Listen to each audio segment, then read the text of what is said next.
King Kong is here.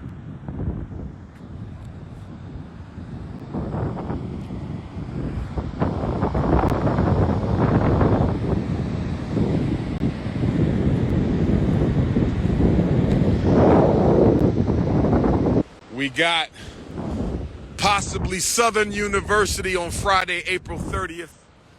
Southern University on Friday, April 30th. Lecture and book signing, that's in the works. Louisiana, Baton Rouge, the Prince might be coming. Friday, April 30th. Saturday, May 1st, Shreveport, Louisiana. May 22nd, May 14th, Las Vegas, Nevada. May 14th, Las Vegas, Nevada. May 15th, Oakland, California. May 16th, Los Angeles, California. Palm Springs, California, May 22nd. South Bend, Indiana, May 23rd. Fayetteville, North Carolina, June 4. Statesville, North Carolina, June 6. Louisville, Kentucky, Marcus Garvey Day, August the 14th. This is the Prince, baby.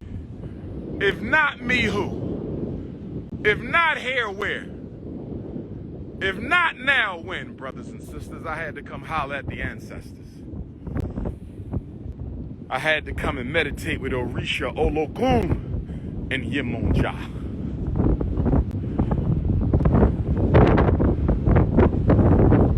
I had to come get some fresh air. King Kong consciousness. Hit the cash app, hit the PayPal. Mail that chuck of money order in, brothers and sisters. Atlantic City, the Prince is here.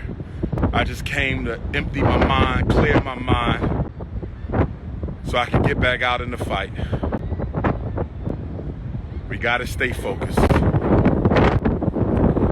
gotta stay focused. No better way to regain focus than to come to the ocean and give it all to the ancestors. Give it all to Olokun. Give it all to Yemonja. That's what we're here for.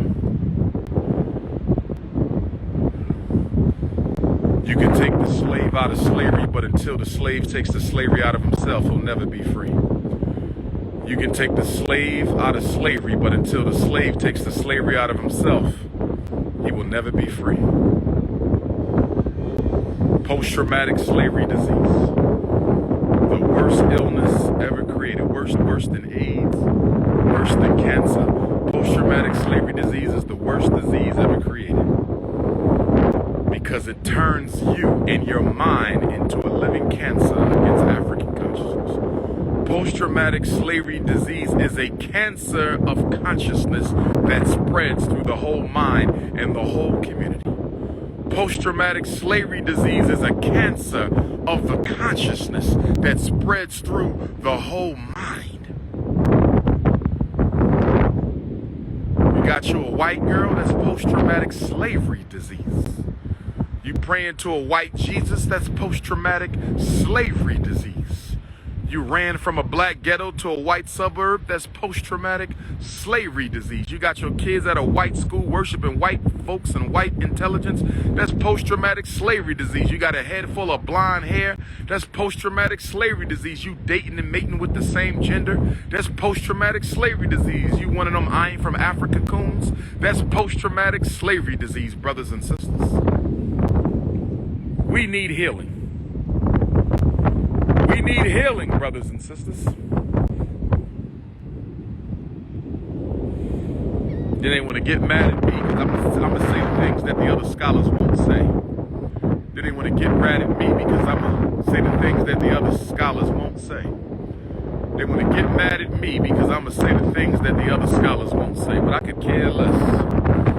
My greatest freedom is the freedom of speech. Not because the Constitution gave it to me, but because God gave it to me. My greatest freedom is the freedom of speech. Nobody owns this tongue. No fraternity, no Masonic lodge, no gay secret society, not white supremacy, not the music industry, not Hollywood. This tongue is free here, brothers and sisters.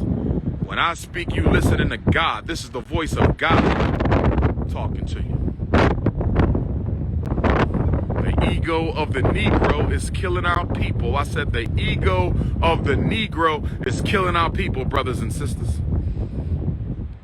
And you out here talking about some multiculturalism. Ain't a culture fought for your ass yet. You voted for Joe Biden. He ain't done nothing for you yet. His whole agenda, transgenders, immigrants, and Asians. That's it. If you ain't transgender, immigrant, and Asian, and you a so-called minority, you get no attention in this administration. You are done. And it's all your fault because you want to keep on voting for people without an agreement. A vote of confidence. I don't believe in votes of confidence. I do not give votes of confidence. If you want votes from me, we need a contract on paper. What are you going to deliver to black folks? I'm not doing no damn vote of confidence. Ain't nobody out here voting for no damn confidence. Asians is voting for resources. Asians is voting for resources. Arabs is voting for resources. Mexicans and Latinos and Chinese, they voting for resources. Homosexuals and immigrants and transgenders, they voting for resources. I'm not voting for no damn confidence. A vote of confidence. Nah. I have zero confidence in this country. Zero confidence in this government. And I got zero confidence for any coon or Caucasian running for public office. Zero confidence. Zero confidence. Talking about you love everybody. You love everybody but your damn self. You can't stand black folks. Won't support black businesses. Won't build black business. Won't build black school. Anything black, you hate it. You think you can lose yourself in a sea of non-blackness. Well, it's not going to happen because don't nobody want you. Nobody wants you. Nobody wants you. I don't care how many degrees you got. I don't care how light you are, how dark you are, how straight your hair is, how pointy your nose is. The expiration date on accepting Africans has expired. The expiration date has come. Nobody in America has to act like they like black folks anymore. Did you hear me? Nobody in America has to act like they like black folks anymore. That's right, brothers and sisters. It is perfectly legal in this country to tell black folks what you think about them. You can't tell Asians, though. You go to jail if you say the wrong thing to an Asian, but you can say the wrong thing to an African all day long. But you can say the wrong thing to an African all day long, brothers and sisters. 154 years since slavery, 53 years since Dr. King, and we ain't done a damn thing for ourselves of significance. 155 years since slavery, 53 years since Dr. King. What have we done for ourselves? A bunch of athletes and entertainers. That's all you got. That's all you got. A bunch of athletes, entertainers, and white girl-loving black professionals. That's all you got to show for yourself. And I'm not blaming the white man for that because we should have come much further than we have in these 53 years since the United States government assassinated Dr. King. We should have come much further in these 58 years since the Malcolm X. We should be doing more for ourselves than this. Dr. King didn't set us back, you set us back.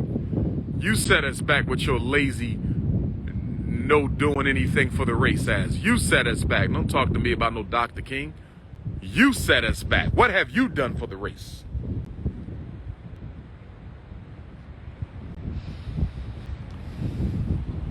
Always want to blame an ancestor for your inertia. Lazy ass black people don't want to do nothing for themselves, want to keep on waiting for white folks to do everything. You got to be out your mind waiting for somebody who hates you to save you. You are absolutely crazy if you're waiting for somebody who hates you to save you. Can you show me somebody with a normal, sane mind who's waiting for somebody who hates them to save them? Can somebody help me out? Have you ever waited for somebody that hates you to save you?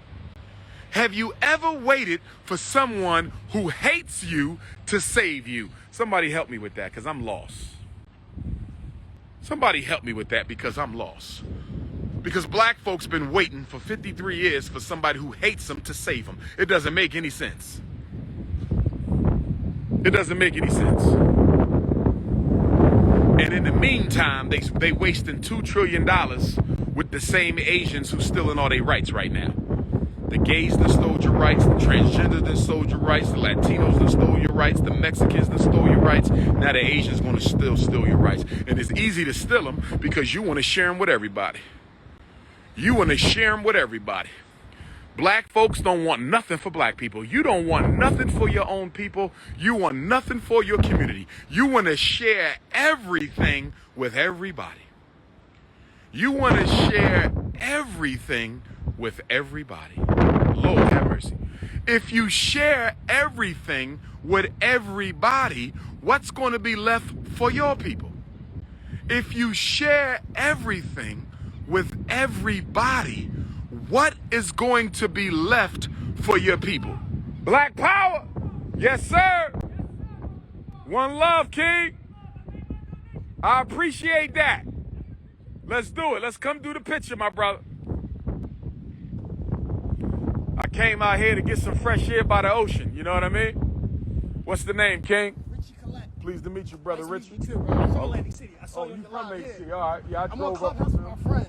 Okay. Say what's up to my Clubhouse. One love, Black Power. It's DR.UMAR, the Prince of Pan-Africanism. Peace, family. How do you feel about Dr. Martin Luther King and Malcolm X? Do you feel as though they promoted two different angles on how we should attack? I believe that they had the same vision, two different strategies to get there. Okay. All right. Both were relevant, both were necessary, and we haven't had anyone of significance to replace them in the 53 years that Dr. King was gone.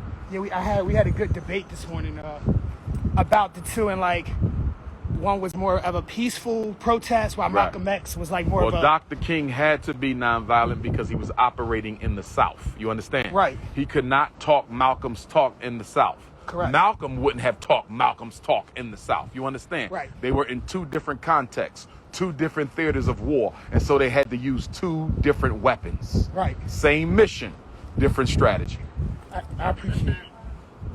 I would just get a picture. Sure, no problem, brother.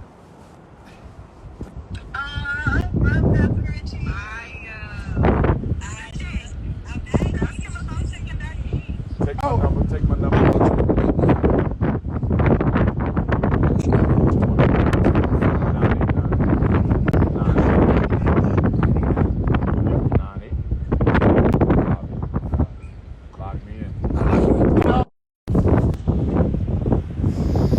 Take a seat real quick.